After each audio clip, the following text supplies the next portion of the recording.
Bem-vindos ao segundo episódio do Academia de Pediatria. Lugar que você vai aprender, vai se atualizar e, claro, vai aprender também como atingir os seus pacientes na prática. Então, a gente está aqui no nosso segundo episódio, vamos continuar a nossa série sobre alimentação. E aí, meu nome, para quem não me conhece, é Felipe Marinho, sou um dos apresentadores aqui e estou com minhas duas amigas que fazem parte desse projeto. Doutora Tarciana Mendonça e doutora Amanda Pereira. Vocês querem falar alguma coisa para o público, pessoal, fazer um resumo? Vamos embora, vamos começar conversou? a falar aqui sobre alimentação. O pessoal deve ter assistido o primeiro episódio, né? Se não assistiu, tem que assistir. Com certeza. Eu voltaria lá. Que a gente falou bastante sobre aleitamento materno, porque isso é nosso pilar, né? Nossa base ali para isso. E agora a gente vai falar de fato sobre a alimentação. O que a gente quer trazer com esse podcast é uma noção bem prática, tá? A gente não quer ficar aqui falando aquilo que vocês podem ler nas diretrizes, ler nos guidelines. A gente quer dizer como é que a gente faz. Na hora que eu estou sentada aqui, de frente para o paciente, na hora que eu estou lá na minha enfermaria, de frente com aquela família que vem com essas queixas, essas situações, ou até que a situação não é essa, sei lá, internou porque estava com pneumonia, vim fazer um inventário alimentar, né? Porque faz parte. E nesse inventário alimentar, eu vi que tem coisas ali para se fazer ajustes. Então, como é que a gente vai fazer? Ou quais orientações, às vezes não é nem ajuste. Às vezes é uma criança que está com 5 meses e meio e eu posso aproveitar aquele momento ali do internamento para fazer orientações para a família que vai vivenciar a alimentação em breve, e né? só para dar um gostinho, para o pessoal ver que realmente a Academia de Pediatria é atualizada, assim, nível máximo. Então, vamos aqui discutir o novíssimo Guia Alimentar, elaborado pelo Ministério da Saúde. 2024, tá? Novembro de 2024. Atualização daquele de 2019. Então, se liga que o episódio tá imperdível. Mas, além disso, a gente ainda tem que lembrar do seguinte. Teve documento científico da SBP, teve documentos também da Organização Mundial de Saúde aí nos últimos tempos. Então, na verdade, a gente vai fazer um apanhado do que é prático, do que é teórico e, principalmente, do que é atualizado para você que está nos assistindo ou nos escutando nas redes, né, nos streams aí de áudio. Então, você que não está inscrito, aproveita para se inscrever aqui no canal, já dá o like para esse conteúdo ser distribuído. E a gente vai aqui, basicamente, entrar numa fase que a gente não comentou no episódio anterior. Então, lá no episódio anterior, a gente falou dos primeiros 1000 dias, a gente falou muito da importância do aleitamento materno, a gente falou, inclusive, de algumas estratégias para tentar vencer as dificuldades desse aleitamento materno. A gente trouxe a importância, né, daquele contato, daquela associação do binômio, na verdade, da família toda. A gente falou sobre uma aldeia cuidando de uma criança. E, ao mesmo tempo, a gente tem que lembrar que o aleitamento materno é uma boa ferramenta para que a introdução alimentar ela seja mais fácil. Não tem como ser extremamente fácil, ela vai ter seus percalços também, como a gente vai conversar hoje, mas o aleitamento materno ele facilita muito. Tassi gosta muito de um professor da gente, né, que aí foi comum a todos, que fala que aquela parte da gestação ela também facilitaria a introdução alimentar, porque a criança acaba sendo exposta aos cheiros, aos gostos que a criança, na verdade, que a mãe come durante a gestação, a criança é exposta, e no aleitamento materno isso também pode ser feito, facilitando com que a criança ela tenha uma maior aceitação da dieta. Mas agora vamos parar um pouquinho do que era antes e vamos falar do que é agora. Então, introdução alimentar. Quando é que a gente começaria a introdução alimentar? O que a criança mostra em relação ao momento que a gente começa a introdução alimentar olhando para a criança? O que é que a gente tem? Vai lá, Amandinha. E aí, tá? Você vai dizer que é com quantos meses? Rapaz, vai ser briga? Vai ser que nem a piada. Vou um parênteses vai aqui, lá. Uma piada. Olha, tem a história que diz assim, ó. Você chega para um contador e diz assim, 1 mais 1 é quanto? Aí o contador diz, você quer que seja quanto? Né? Então, assim, eu te digo, Filipinho, introdução alimentar, você quer que seja com que idade? Veja, eu aprendi que era com 6 meses. Bateu assim, 5 meses, 29 dias, tá ali também no matar exclusivo. Com 6 meses... a criança já tem que ter começado a introdução alimentar. É assim que eu aprendi na faculdade e aprendi na residência também. Pois é, mas aí é o seguinte, veja, a gente pode começar essa introdução alimentar até mais precoce do que isso. Nós temos que individualizar o paciente, pessoal. Então, você vai entender qual é aquele contexto. Uma criança, por exemplo, que é muito do paciente, que a gente pegava no ambulatório quando estava na residência de pediatria, e que é a realidade de muitos que nos escutam, que, infelizmente, não foi amamentada. É uma criança que não foi amamentada, está fazendo uso de leite de vaca, que até os 4 meses, o leite de vaca em pó integral, ele deve ser diluído de uma forma bem específica, né? Que está lá no Guia Alimentar, inclusive. Mas, ou faz uso desse leite de vaca modificado, que é assim que a gente chama, ou de fórmula infantil. Então, essa criança, ela pode receber a partir dos 4 meses, o Ministério da Saúde autoriza começar a introdução alimentar, desde que tenha sinais de prontidão. Vamos lá, sinais de prontidão, Amandinha, diz aí. Vamos lá. Os sinais de prontidão é sinais de que a criança está pronta. Então, como é que a gente, enquanto profissional de saúde, vai avaliar isso, né? Naquela caderneta da criança, que eu recomendo que todos usem, sempre, nas suas consultas, lá nos marcos do desenvolvimento infantil, a gente tem ali informando como que a gente vai fazer a avaliação disso. Ou como é que a gente vai perguntar para a criança. Então, o que é que significa, por exemplo, sentar sem apoio? Quando eu pergunto, eu tenho que saber até perguntar, tá, pessoal? Então, oriento vocês que o que vocês não se fizerem tão bem compreendidos pela família, tentem observar na consulta. Porque já aconteceu comigo, várias vezes eu perguntar, a criança já senta sozinha? Eu querendo saber se a criança fica sentada. E a família dizer, não, ainda não senta. E eu ficar, ainda não senta? Mas, na verdade, a família entendeu que eu queria saber se a criança sabia se colocar sentada. Sentado. Quando, na verdade, o sentar sem apoio significa eu coloco e a criança fica. Então, dentro dos sinais de prontidão, acho que o dos que mais chama a atenção é a questão do sentar sem apoio. E, às vezes, tem criança que senta sem apoio antes dos 6 meses. Né, que consegue fazer isso. Seria um dos sinais de prontidão para a gente poder avaliar. Ou com pouco apoio. Ou com pouco apoio, perfeito. Tá? Esse com pouco apoio é importante, porque esse com pouco apoio é o que vai ajudar você a antecipar um pouquinho essa introdução alimentar na criança que está nesse contexto de uso, que não está usando o aleitamento materno. Tá? Além dessa questão do pouco apoio, a gente tem a questão de a criança que traz as coisas até a boca, é outro sinal de prontidão que nos ajuda. E o início da redução do reflexo de protrusão de língua, se for possível, nesse tempo. Óbvio que a gente vai individualizar o paciente, e é por isso que é importante a escuta dessa família, tá? Mas, se a gente conseguir olhar basicamente esses pontos, a criança que fica confortável nessa postura, a criança que consegue buscar uma coisa e levar para dentro da boca, e a criança que começou a diminuir um pouco aquele reflexo de protrusão da língua, já estaria minimamente pronta para começar. Isso acontece, na maioria dos casos, próximos aos 6 meses. Exato. Né? Por isso que é tão essa definido. Faixa, né? Não é um interruptor. Não, que a partir de agora eu começo a produzir amilase e eu posso comer. Que era. 5 meses, 29, 6 meses. Isso, é basicamente, mas não é. Tá bom, perdão. Pois é, tanto é que a OMS, nessa última atualização, né, que foi ano passado, acho que foi outubro do ano passado, né? Já está fazendo um ano. E aí eles dizem, por volta dos 180 dias, certo? Então, não precisa essa coisa milimétrica de hoje é um mensário de 6 meses, hoje começa a comer. Não, minha gente, nem tanto, nem tão pouco, né? Você vai ver a realidade da família, isso pode ser ali por volta dos 180 dias, tá? E sobre essa introdução alimentar, veja, a gente então entende dos sinais de prontidão ou dessa faixa etária que em teoria liga o interruptor, mas a gente precisa também saber como oferecer essa dieta. Em relação aos métodos que nós temos, né? Porque tem coisa que é famosa. Vai usar o famoso aviãozinho. Vai ser uma alimentação responsiva que eu não vou cortar nada, vou entregar o produto para a criança. Não, eu vou fazer uma coisa adaptada. Não, eu sou top, eu vou fazer o BLW. E aí, qual é o método de oferecer a dieta que a gente pode trazer, né? E que vocês fazem na prática lá no consultório? Um aviãozinho eu acho ótimo. Eu digo assim para a família, cuidado para não virar Bin Laden. E a criança ficar assustada demais, né? Mas, assim, é importante, Felipe, isso aí, essa coisa, porque hoje em dia a gente vive um mundo em que o acesso à informação está ali imediato, né? Sim. E com a inteligência artificial. Julgamento, né? Porque ainda tem o julgamento. Eu não fiz o BLW, meu Deus, eu vou morrer.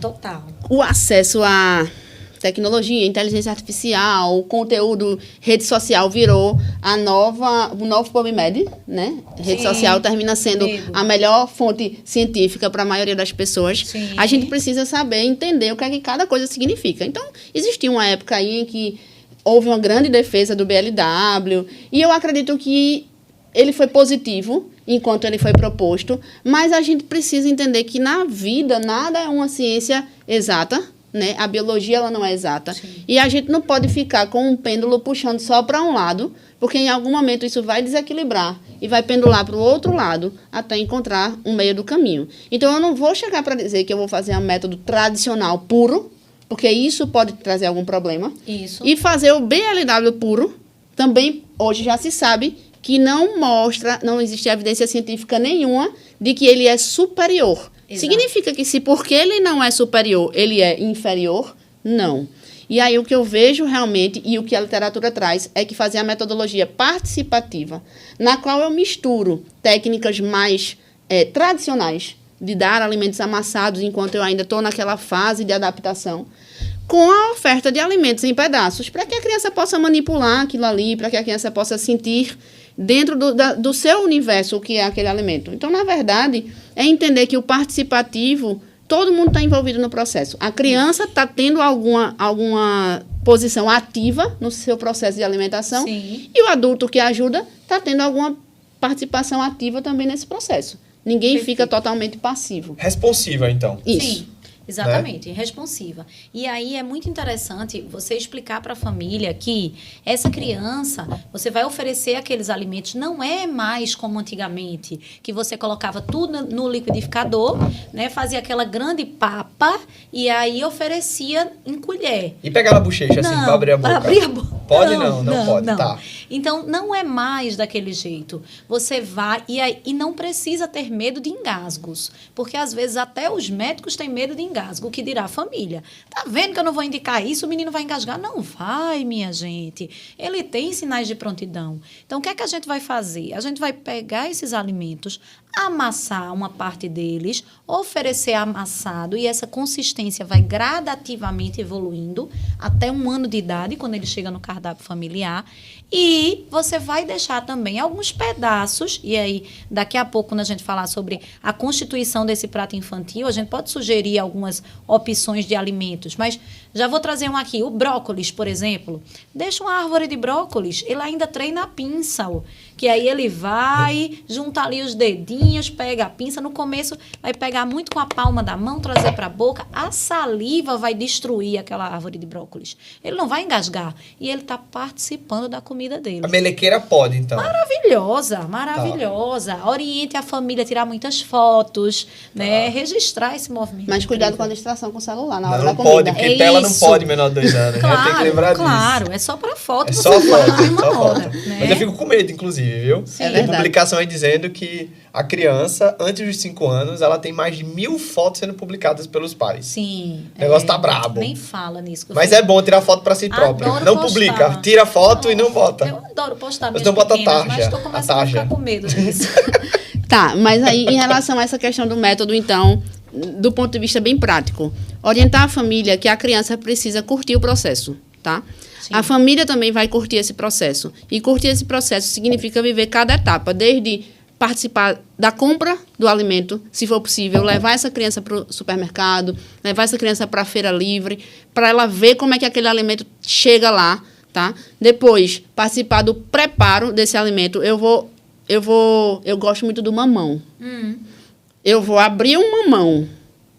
Eu vi vou sua mostrar sua postagem na as introdução da sementinhas Bequinha. pretas do mamão. Eu vou cortar a fatia do mamão. Eu vou cortar em cubos essa fatia. Eu vou amassar alguns cubos. Só que se essa criança estava lá fora esperando eu chegar com isso pronto, para ela é o quê? Cubos de laranjas. Não é um mamão. Sim. Então, todo esse processo de conhecer o que é o alimento faz parte também do Sim. processo de introdução alimentar. Eu gosto de chamar de apresentação alimentar. Sim. Porque introdução significa colocar dentro. Isso.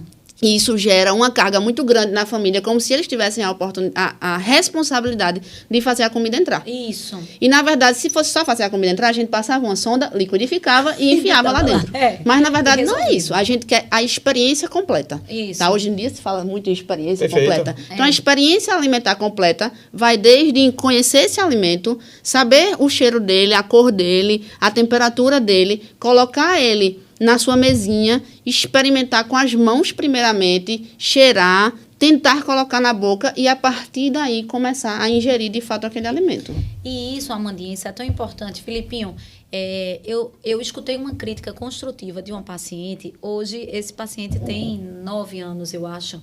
Foi na introdução alimentar desse paciente, meu começo de consultório. Então, trago isso aqui para os nossos ouvintes aprenderem também com as nossas vivências, né? Então, no começo do consultório, né, eu muito imatura e tal, e falando sobre introdução alimentar, muita ciência, pouca prática. E aí, falando super animada sobre introdução alimentar, expliquei tudo, tá. Na consulta, ele já estava com uns 9 meses, ela me disse assim, Tassi, deixa eu te dizer uma coisa. Quando você for falar sobre introdução alimentar para os seus pacientes, deixe bem claro para as famílias que não é um processo imediato. Porque eu saí do consultório achando bem essa ideia de introdução, de colocar dentro. Eu saí do consultório com a expectativa que em um mês ele ia estar comendo super bem e que era só botar na boca e o menino para dentro e o menino ia ganhar 2 quilos em um mês. E ele veio comer de verdade com 9 para 10 meses. Então, acho que isso foi numa consulta de 1 ano que ela me contou isso. Então, deixe claro que é um processo que pode demorar semanas, talvez meses. Aí eu saí, anotei aqui, ó. O menino tem 9 anos e todas as consultas de introdução alimentar eu digo a mesma coisa. Porque, veja, como a paciente me ensinou, de fato, a gente precisa quebrar essa expectativa, né? É um processo. Vocês quebraram a minha expectativa, né? Porque eu achei que tocava o sino dos 5 meses e 29 para os 6, eu ia poder introduzir toda a alimentação que ia ficar super certo, né? Não. Mas aí, espera aí. Então, eu tenho que me preocupar com a forma de administrar a dieta. Então, na verdade, eu vou botar nem a sensação, eu vou botar assim, todas as sensações. Sim. Porque tem o visual, tem o comunicativo, tem da interação, tem o tátil, tem o cheiro, tem o gosto, tem a cor. A gente aprende 5 sentidos. Aqui não são 5, aqui tem 9, vários. 10, né? Por aí. Mas é importante isso, né? Porque tem o tato, tem o visual, tem a audição, tem o odor, tem a conversa com o pai, tem tudo, na verdade. Sim. E aí, essa introdução alimentar, portanto, ela precisa, né, atingir ali alguns objetivos. Claro que vai ter a parte nutricional, mas me parece que tem mecanismos adicionais. Pô, tem alguma coisa tem social nisso, desenvolvimento? Né? Assim, veja, tudo comunica, né? A criança, todo mundo diz que é uma esponja, né? E tudo comunica. Então, a linguagem corporal de quem está dando o alimento, a linguagem facial de quem está dando o alimento, como a comida está apresentada no prato, a cor do prato. Se o prato tem muito desenho, vai chamar atenção para o desenho e não para a comida. Os talheres que a criança usa, eles podem se tornar uma distração. Então, quem sabe eu não posso, meses antes, começar a brincar com esses talheres, para esses talheres não serem novidade no dia da introdução alimentar. Tudo isso, na puericultura, a gente pode preparar. Eu costumo, na consulta dos 4 meses, começar a falar um pouco sobre alimentação. Leva para a feira. Compra os utensílios, já vai mostrando para a criança qual o pratinho que ela vai usar, qual o talher que ela vai usar, qual o copo que ela vai usar, para aquilo ali virar um objeto familiar. E na hora que chega uma novidade, que é a comida, aquilo ali já era familiar, não gera nova distração para a criança. Agora, tem um planejamento, não é assim, vou deixar a família decidir que hoje ela vai dar café da manhã, amanhã ela vai dar jantar. Não. Inclusive, a diretriz traz isso, né, organizado, sobre o que é que a gente vai começar em cada faixa etária. E, assim, por mais que possa parecer uma grande besteira, a alimentação dá noção para a criança em que momento do dia ela está. Total. É rotina. Ela sabe, né, se é manhã, tarde ou noite, baseado se tem feijão. Porque não come feijão no café da manhã. Isso. Então, se tem feijão, eu estou almoçando. Minha gente, o cérebro da criança trabalha com previsibilidade, entendeu? Então, rotina faz bem para a criança. A criança precisa disso. Eles não... Veja, a gente olha o relógio e diz, são tal hora, eu vou fazer isso. A criança não tem isso.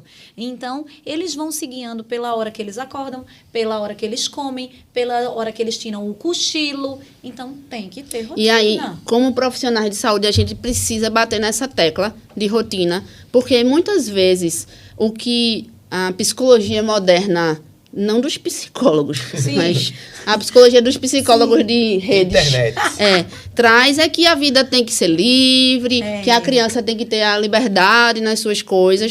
Mas aí, às vezes, né, a gente coloca muita a ausência de ordem, vai gerando um desconforto para essa criança. Então, a alimentação, ela vem para trazer esses marcos, como se fossem badalos no dia da criança, e vão propiciando esse desenvolvimento psíquico que vem junto com o desenvolvimento neurológico que os nutrientes vão trazer, tá? E quando Tassi diz, então, quando eu sento para alimentar, eu sei que é almoço, tá no meio do dia, daqui a pouco eu tenho outra atividade, feijão se come no almoço, no feijão eu aprendo a pinça, o cheiro disso é isso, eu interajo aqui com o meu cuidador, são muitas coisas que vêm junto com a alimentação. Por isso que é um momento tão importante, tão rico. É uma das consultas que eu demoro mais tempo, inclusive, e peço para ir a família toda. Traz os avós, traz os cuidadores, porque a gente vai precisar conversar nesse processo aqui. Então, sugiro e recomendo fortemente que envolvam todos os cuidadores que participam, chamem essas pessoas para consulta e façam orientações de forma que vocês chequem se as pessoas entenderam aquilo que foi dito. Então, quando você disser assim, é para botar carne desfiada no prato, sei lá, pergunta se a pessoa entendeu como é que desfia. Aqui a gente não vai trazer para ninguém como montar um cardápio. Até porque, do ponto de vista de prática profissional, essa não é uma prerrogativa do médico, montar um cardápio. Mas a gente pode orientar como esse prato deve ser composto. E, assim, uma coisa que me incomoda e que eu vejo muito paciente vindo da atenção básica, assim... inclusive, esse podcast não é só para médico, tá? É para profissional de saúde.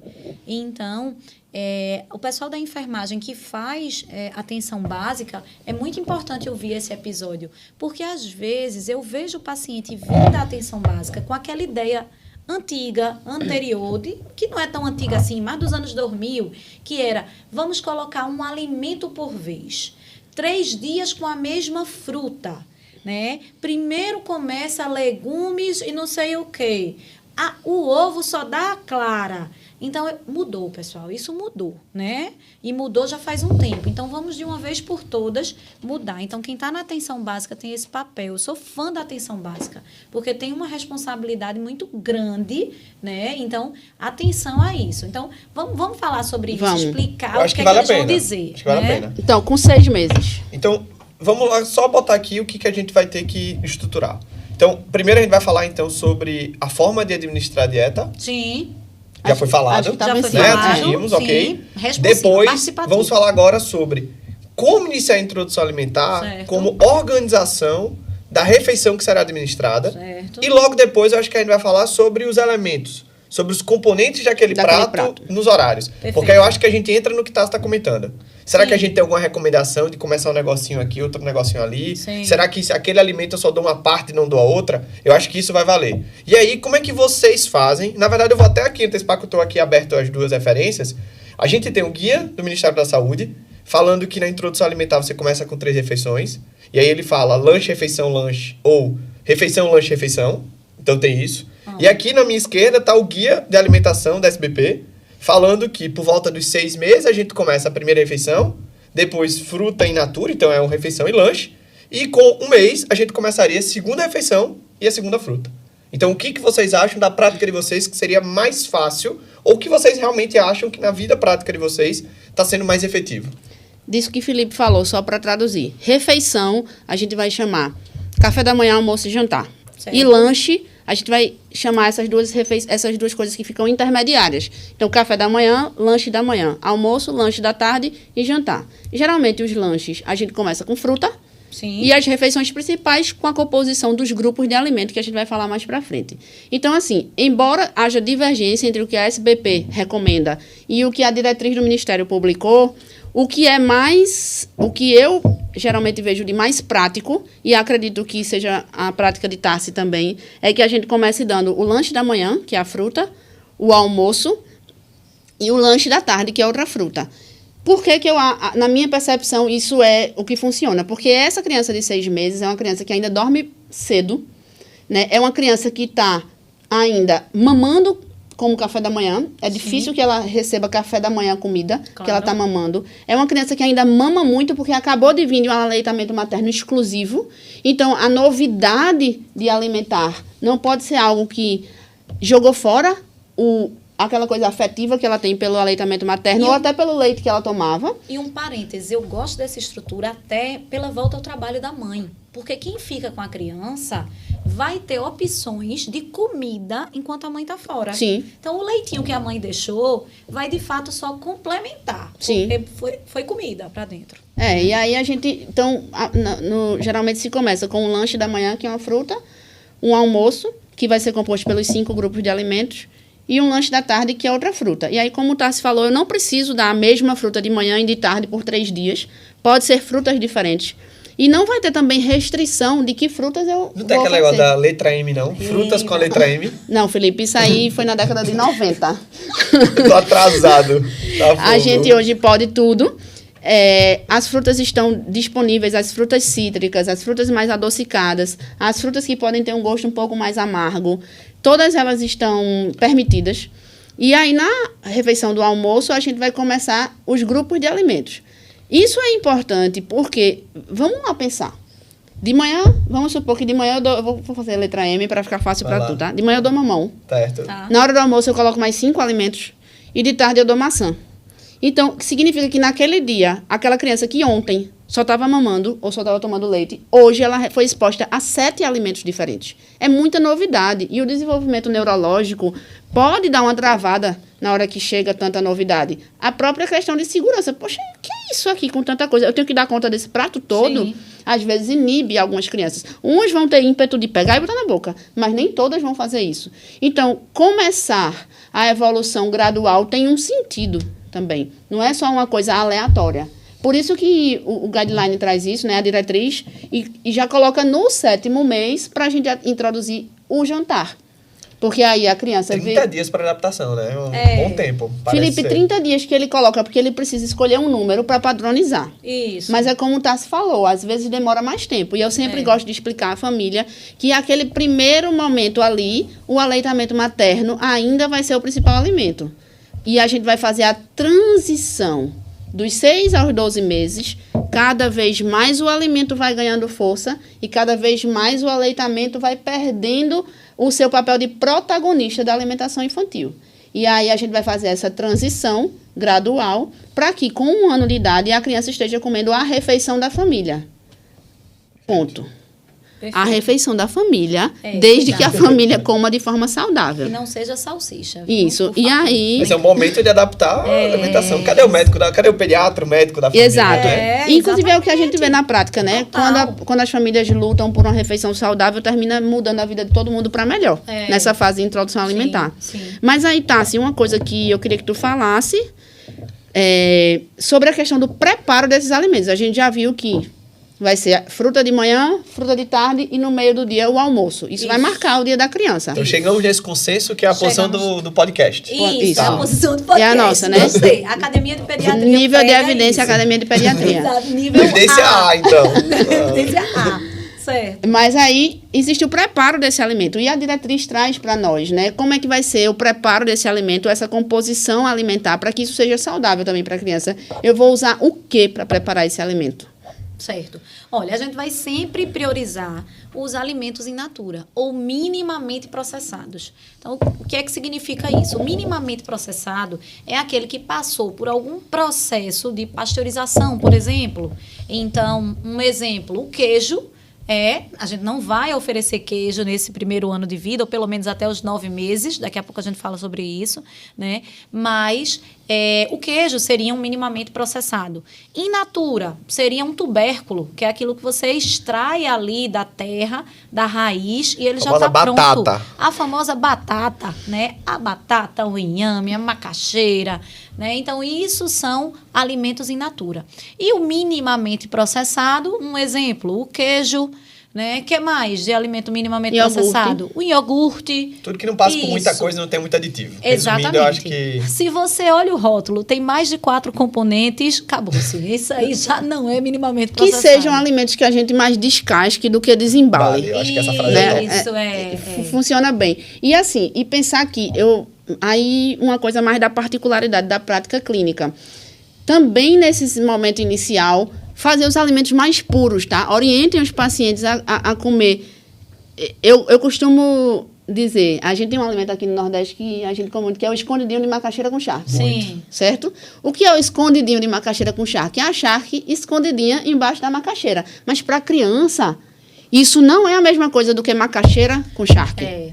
Escondidinho de macaxeira com charque é outro alimento. É outro alimento. Eu posso até gostar de comer a macaxeira com a charque, mas quando você esconde a macaxeira embaixo a charque embaixo da macaxeira, não é a mesma coisa. E isso é muito importante para quem está em aprendizado. Sim. Porque eu preciso construir naquela criança o que é o alimento. O que é a cenoura, o que é o ovo, o que é o azeite, antes de eu preparar um bolo de cenoura. Sim. Porque senão fica aquela criança, ele não come os vegetais, mas na sopa batidinha ele come. Por quê? Isso. Porque eu escondi tudo para tentar fazer uma adaptação e agora que a criança, na fase da curiosidade, na fase de que ia atrás de conhecer o novo, não foi exposta, porque eu fiquei fazendo só receitas. Isso. E aí chegou num momento em que conhecer esses alimentos separadamente torna-se mais difícil. Exato. Porque a curiosidade vai embora. Por isso que tem que ser o contrário. Então, você vai explicar para essa família que você vai começar separando os alimentos para ele entender o sabor de cada uma. Salada de fruta pode? Não. Tem que ser uma fruta por vez. Botar granola ou chia em cima da fruta pode? Não. Aveia, mas aveia é minimamente processado. Pode botar em cima da fruta? Não. Porque você tem que deixar ela saborear e conhecer aquela fruta. Lá na frente, você faz a mistureba. E não é que é nunca, é que vai chegar o momento da gente fazer isso. Mas enquanto a gente puder oferecer os alimentos separados, a gente vai fortalecer esse aprendizado. Mais para frente, eu até digo que juntar é importante também. Sim. Porque isso vai favorecer com que essa criança, na hora que saia com essa família para passear, para um evento, vai para casa de um parente, não chega lá e não consegue comer o escondidinho de charque, porque Sim. nunca foi apresentada aquela apresentação do alimento. Claro. Então, na verdade, é a gente passar pelo processo inteiro dos Isso. ingredientes para depois a comida pronta. Os componentes e depois o conjunto. Isso, exatamente. Só que aí tem que temperar, né? Aí eu acho que desse o tempero já dá outra tirada. Vamos lá. Porque eu gosto do exemplo da batata inglesa. A batata inglesa, a gente pode comer batata frita. Sim. É pra comer ou não? No forno pode. Tá. Sim. A gente pode comer batata cozida, Certo. batata assada, Certo. purê de batata, Uhum. batata no feijão. Só aí eu já trouxe 5 Por isso tipos. que os ingleses amam batata. É Só- muito versátil. Então, trouxe 5. Vamos lá. 5 dias da semana eu como batata de formas diferentes. Certo. E para quem tá aprendendo, não é a mesma coisa. Sim. Arroz branco não é a mesma coisa que arroz à grega. Sim. Não é a mesma coisa que arroz com brócolis. Não é a mesma coisa que arroz com cenourinha. Certo. Então, apresentar essas formas diferentes também é muito importante. E aí eu posso temperar. Na hora que eu faço uma batata no forno e eu coloco alecrim, eu vou dar um sabor. Sim. Na hora que eu faço um purê de batata, eu vou dar outro sabor. Então, eu preciso compreender, na hora que eu estou oferecendo para uma criança, que vagarosamente a aceitação pode ser diferente entre uma Isso. coisa e outra. E a gente precisa orientar isso para a família, porque a família vai na expectativa de que está dando batata. É. E essas formas de dar alimento, elas são a apresentação de um alimento novo a cada dia. Mas assim, e aí, como é que eu vou cozinhar? Eu vou ficar sempre dando batata no vapor? Não. Ora, eu vou colocar azeite. Inclusive, está lá, como recomendação, uma colher de azeite No final do prato. no final do prato, o azeite cru. Isso. Também a questão de salgar o alimento, ou de Sim. colocar outros temperos. Aí, inclusive, a história do sal, né? 2 pontos. Na verdade, antes de falar do sal, só queria ressaltar que, em relação à fruta, nada das preparações por cima, né? Aveia e afins, como eu falei. E o suco também não, tá? Sim. O guia novo, ele traz um volume. Se a família insistir, eu quero dar suco, eu quero dar suco, eu quero dar suco. Você diz que não é recomendado, não trabalha o aparelho mastigatório, acaba tirando a fibra que ajuda a fazer O pessoal o tem bolo a tendência de fecal. botar o açúcar, né? Tem a tendência de botar o açúcar. Que não deve ser feito até os 2 anos, deixar isso bem claro. Exatamente. Mas contraindicado, não é proscrito o suco, mas deve ser evitado. Mas se quiser dar 120 ml por dia. Que idade? Esse é o volume. Eles falam a partir dos 6 meses da introdução alimentar. Ele diz que deve evitar por N motivos e lista lá, mas diz que se quiser dar 120 ml por dia. Agora, ressalta que não deve ser no lugar de nenhuma refeição, pode ser ao término dela, se a criança aceitar. E uma Certo? coisa que o Felipe falou do açúcar aqui é clichê. E eu acho que se a gente ficar parando tempo para falar do açúcar, termina que a gente vai tomar muito tempo, nem vale a pena. Mas, assim, como prática clínica, o que eu geralmente recomendo, e acho, assim, que funciona, é que pensando em planejamento familiar, se a família pondera ter mais de um filho, que segure no filho mais velho, o açúcar, até a idade do mais novo ser introduzido. Porque isso é muito difícil, tá? É muito difícil que eu traga para dentro do meu ambiente familiar, já que a alimentação é comportamento, que eu traga, tá na mesa lá, aí tem aqui um bolo de chocolate recheado. Tu pode, tu não pode. Não é pode, muito complicado, isso. já que a parte do comportamento tem tanto a ver. Vou lhe dizer que eu como escondido. Eu como mesmo, porque eu não quero que elas comam. Quando elas dormem é que eu como. Exato. Então, assim, isso é muito trabalhoso, mas a gente sabe, e eu vou dizer, o depoimento retrospectivo de 100% das famílias Sim. a partir do momento que eu liberei, como parou de comer as outras coisas. Total. Como reduziu o paladar para os isso. alimentos saudáveis. Então, assim... Biologicamente, a gente gosta do açúcar, do doce. Biologicamente, a gente gosta do doce. Como o Felipe falou, né? Os 1000 dias envolvem também o último do 1000, que são esses 2 anos, né? Então, assim, a gente mudar tanto o comportamento dessa criança aos 2 anos é bem significativo para eles, Sim, né? total. Então, a gente precisa entender que, não vou... porque agora oferecer, de fato, o açúcar nessa idade pode ser muito deletério para a criança. Então, tentar realmente extrair o doce natural dos alimentos. Eu sempre explico, compra uma manga madura. Sim. Não tem nada mais doce do que uma manga madura. Sim. Né? E isso aí vai ser tão rico para o paladar dessa criança, para que dentro das papilas gustativas eu consiga estimular todos os sabores e com que eu faça o registro cerebral dessa variedade de sabores. No Brasil, a gente tem uma vantagem. Que assim, eu digo, gente, pelo amor de Deus, a gente tem todos os tipos de fruta, nasce aqui. Uma terra que tudo dá. Sim, total. E a gente não utilizar essa riqueza. Podcast cultural, né? Não utilizar essa riqueza. Minha terra tem palmeiras.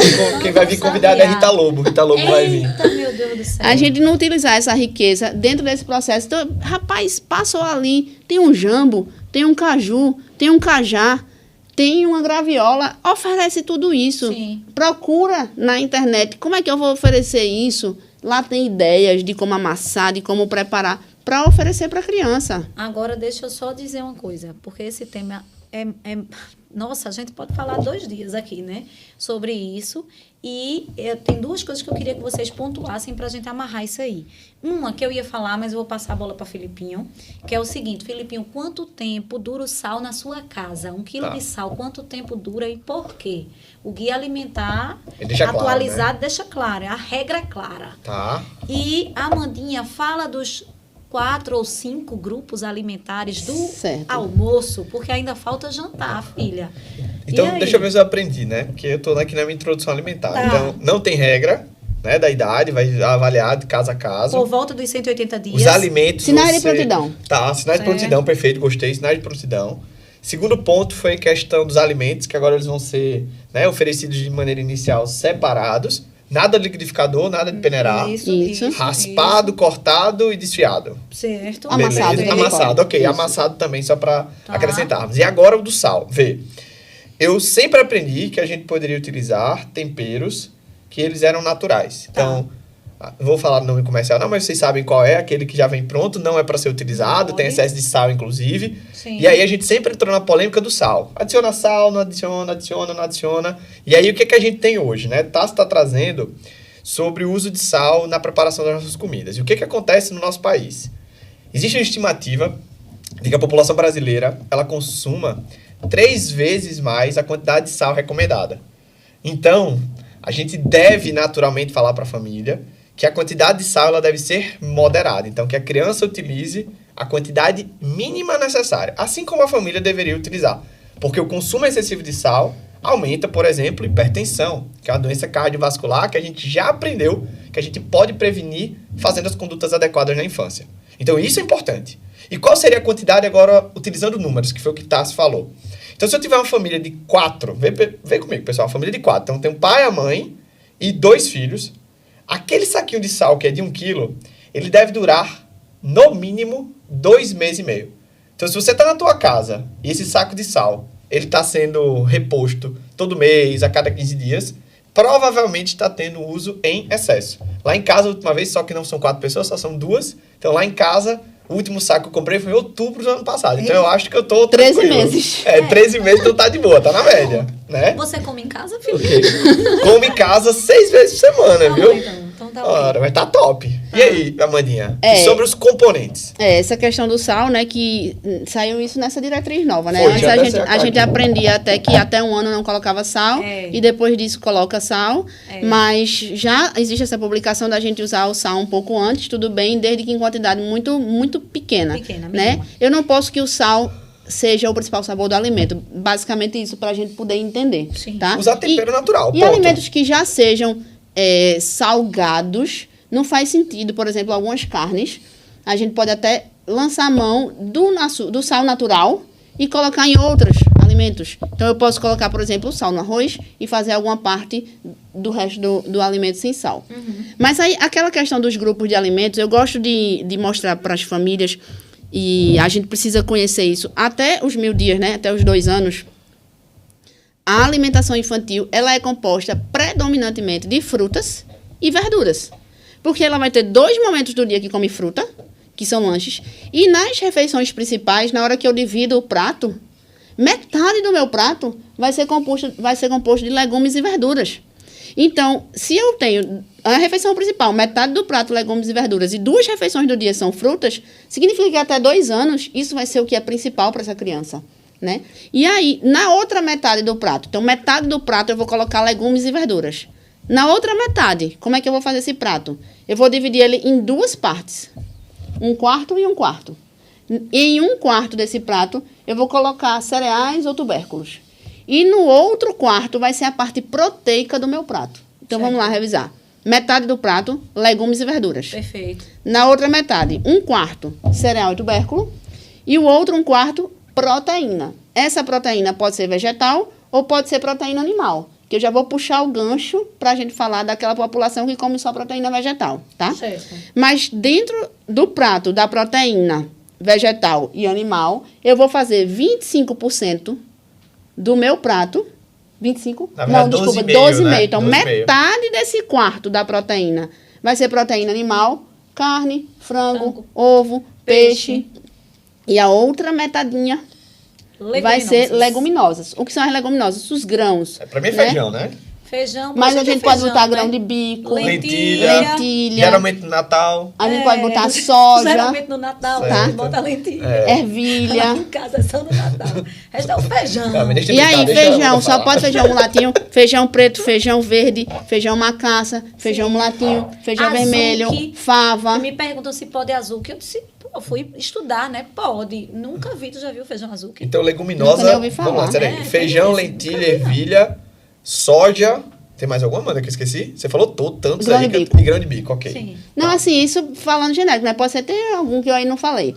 Claro. E na proteína animal, aí é uma coisa que se pergunta muito. O ovo, só dá metade, só dá a gema, só dá a clara? Não, Não, o ovo claro deve que ser sim, não. apresentado com as 2 partes no primeiro momento. O que eu Claro. recomendo é que o ovo seja primeiro apresentado cozido, Sim. por uma questão também de contaminação dos alimentos, Claro. para depois de que a criança está habituada a comer o ovo cozido, a gente apresentar o ovo em outras preparações. Perfeito. E em relação às outras proteínas que viriam dos crustáceos, por exemplo, que não estão no básico do cardápio brasileiro, Certo. elas podem ser apresentadas também, desde que a procedência seja confiável, Sim. o alimento seja muito bem cozido nessa introdução inicial e que a forma de preparo respeite os ingredientes que devem ser usados na introdução alimentar. Então, eu posso dar camarão? Eu posso dar camarão. Sim. Mas eu não vou dar camarão em qualquer canto, qualquer camarão. Tá? Eu vou tentar usar um alimento que tem uma procedência muito confiável. Sim. Mas ele pode e deve ser apresentado nesse começo. Porque a gente tem aí uma janela de oportunidade que a gente vai oferecer alguns alimentos que são considerados mais alergênicos para a gente pegar o sistema imune que a gente falou no primeiro podcast e torná-lo tolerante a esses alimentos. Né? Perfeito. O que é que os estudos mostram? Que quanto mais tardio eu ofereço alguns desses alimentos alergênicos, maior a chance de eu desenvolver alergia àquele alimento. O que é Perfeito. totalmente contrário ao que se pensava na década de 90. Perfeito. Isso. Né? Na década de 90, esse estudo foi feito, inclusive, com essas populações, né? Acima de amendoim. Eu acho que o protótipo é a pasta de amendoim, A pasta de amendoim, americana. é. Então, quando eu introduzo entre 6 meses e 1 ano, eu vou ter mais tolerância ao amendoim do que as crianças que foram expostas à pasta de amendoim na casa dos 3 anos de idade. Total. Sim. Então, maior risco de alergia nesse grupo. E lá eles comem muito. E né? aí a gente pode introduzir também essas oleaginosas, Sim. que vão vir inicialmente como um adjuvante de um lanche, por exemplo. Não, uma pasta de amendoim, uma pasta de castanha, uma pasta de nozes. Por que a gente está falando pasta? Porque provavelmente as crianças não vão ter dentes para mastigar. Aí né? vai ter que triturar. Então, a forma que a gente, realmente, né? o que é que a gente vai orientar essa família? Ó, prepare o alimento e apresente ele de um jeito que essa criança vai conseguir mastigar e engolir. É. E progressivamente você vai vendo, a partir do momento que ela vai tendo a habilidade, você vai mudando a forma do preparo. É que nem um brinquedo. Se eu chegar para uma criança de 1 ano com um mordedor, ele vai jogar na minha cabeça. Perfeito. Porque esse brinquedo não está mais compatível com o neurodesenvolvimento dele. Sim, claro. Então, se eu tenho uma criança que já tem dentes molares, por exemplo, eu preciso deixar pedacinhos de Isso. carne. E aí eu acho que outra coisa muito legal, que já vem numa crescente, né? O OMS falou sobre isso ano passado, o Guia Alimentar vem com isso, assim, textualmente. É a questão do leite de vaca mais precoce, vamos dizer seria, assim. né? Precoce. Né? Porque aí, ó, eles no Guia Alimentar tem lá, isso que a Amanda acabou de falar sobre o amendoim, janela de oportunidades, oferecer Alimentos de forma alergênicos. precoce, alimentos alergênicos, está lá, pá, Total. certo? E aí outra coisa que eles trazem, assim, que eu, opa, que interessante, é essa introdução do leite de vaca, né? Porque aí, e assim, a briga com a fórmula infantil. Então, a OMS comprou essa briga e disse, pra que criança com mais de 1 ano com fórmula infantil? Não tem indicação, acabou, certo? Então, a partir de 1 ano, é leite de vaca em pó integral. A polêmica com leite é muito forte, né? É muito Porque, forte, assim, se a gente for ver a história da indústria alimentícia e de como chegou o preparo dessas fórmulas para hoje, na época da... Eu posso voltar um pouquinho? Pode. Na época lá da guerra, Sim. tá? Um pouquinho, por favor. Na época lá da guerra, da Primeira e Segunda Guerra Mundial. Semana né? passada. Então, certo. precisou... Um pouquinho antes até. Vamos lá. Revolução Industrial... Quando sai o povo do campo, vai para a cidade. Sim. Né? Então, isso trouxe muita desnutrição infantil. Isso trouxe fome para o povo. Como é que você tinha ali uma subsistência agrícola Sim. e agora você vai para a indústria para trabalhar, as mulheres no mercado de trabalho, as crianças no mercado de trabalho, Sim. desmames precoces, desnutrição infantil, Sim. mortalidade infantil. Alguém com nobreza de espírito, foi criar um alimento para essa mulher que saiu de dentro de casa. Certo. E eu não acho que está errado. Sim, sim, sim. Alguém com nobreza de espírito foi criar isso. Porém, como o ser humano não é fofinho, a coisa se desvirtua. Perfeito. E em algum É momento, isso. a venda desse produto industrial começou a ganhar espaço e diminuir as taxas de aleitamento materno. Isso. Então, hoje nós temos órgãos públicos de força internacional que defendem o aleitamento materno e que termina fazendo uma grande incriminação do alimento que é o leite de vaca. E aí, do ponto de vista de nutrição funcional, vem mais um monte de coisa e hoje em dia virou o alimento que é proibido por todo mundo, que é leite. Aí vamos lá. A gente usa leite no preparo de um bocado de coisa dentro da nossa cultura alimentar no Brasil. Então, a gente precisa entender qual é a proibição de fato, né? E a gente sabe que a proteína do leite da vaca, ela é alergênica. Então, se eu vou dar amendoim, se eu vou dar castanha de caju, se eu vou dar camarão antes de 1 ano... Ovo, né? Que o pessoal tem medo de ovo. Para essa criança se tornar tolerante a essa proteína alergênica, eu preciso colocar em questão por que o leite da vaca eu não vou colocar antes. Mas não precisa ser um alimento ultraprocessado. Não precisa ser um Perfeito. ultraprocessado e E não a fórmula precisa ser a infantil? alimentação principal. Isso, que a fórmula infantil é um ultraprocessado. Então, não precisa ser um ultraprocessado. Claro. Pode ser o leite de vaca em pó. E o leite de vaca em pó. E pode ser uma coisa usada num preparo. Num Num preparo. purê. O guia diz exatamente isso. Né? Não vou precisar dar um copo de leite. Na verdade, a gente está normalizando algumas coisas, né? Eu então, acho que é a normalização. A partir dos 9 meses, então você vai dizer isso ao seu paciente. A partir dos 9 meses, se você quiser, pode fazer um purê, e aí faz um purê de batata e bota o leite de vaca normal. Em pó integral. Perfeito. Desnatado e semidesnatado, não. Isso. Integral. E aí, essa questão do desnatado, assim, criança não usa leite desnatado, nem semidesnatado, tá? A gente precisa da gordura e do que vem junto com o leite integral. Não, então, isso é muito importante. Isso. Mas isso aí, então, a gente precisa pensar. Eu acredito, é aquela coisa do pêndulo. A gente tinha um extremo. Sim. A gente passa por outros extremos. É o pior alimento do mundo. E vamos pro meio. E aí, agora a gente vai tentando encontrar o equilíbrio nesse processo, né? Ele tinha um motivo comercial, da gente dizer que era o pior alimento do mundo, mas agora, nutricionalmente, a gente encontra a falta de necessidade da dependência desse leite. Sim. E a gente vai utilizar ele nos pequenos preparos e tornando normal a vida dessa criança. Isso. Então, eu acho que isso vem bem marcante também, ele dizendo, o guia OMS e Guia Alimentar Ministério da Saúde. A partir de 1 ano, leite de vaca em pó integral, você vai orientar seu paciente. Entre 9 e 12 meses, leite de vaca em pó integral e derivados, como o queijo, por exemplo. Na França já é assim. Eu tenho um paciente que mora lá, e aí na caderneta alimentar, lá na França tá lá, a partir dos 9 meses, isso há uns 3 anos. Eu vi essa cadernetinha. Aí eu não entrei nesse detalhe. Mas, a partir dos 9 meses, você já poderia liberar, né? Entre 6 a 9 é discutível. A OMS diz que pode ser oferecido, né? A fórmula láctea acaba entrando ali como opção principal, mas o leite pode ser oferecido a depender da condição, né? Entre 6 e 9 meses. Exatamente. Mas aí só um ponto, que eu não vou me aprofundar, mas aí não é em defesa da indústria alimentícia, mas se é uma condição nutricional dessa criança excelente, aí eu acredito que usar o leite integral não teria problema. Perfeito. Se é uma criança que tem questões nutricionais, aí a gente precisa ponderar, será que a fórmula me consegue dar algo a mais que o leite integral não consegue? E aí ponderar realmente, fazer a fórmula infantil, né? Individualizar o caso. A situação do paciente até a situação econômica também, né? Porque a gente vai ter que colocar isso aí a depender do paciente que a gente esteja conversando.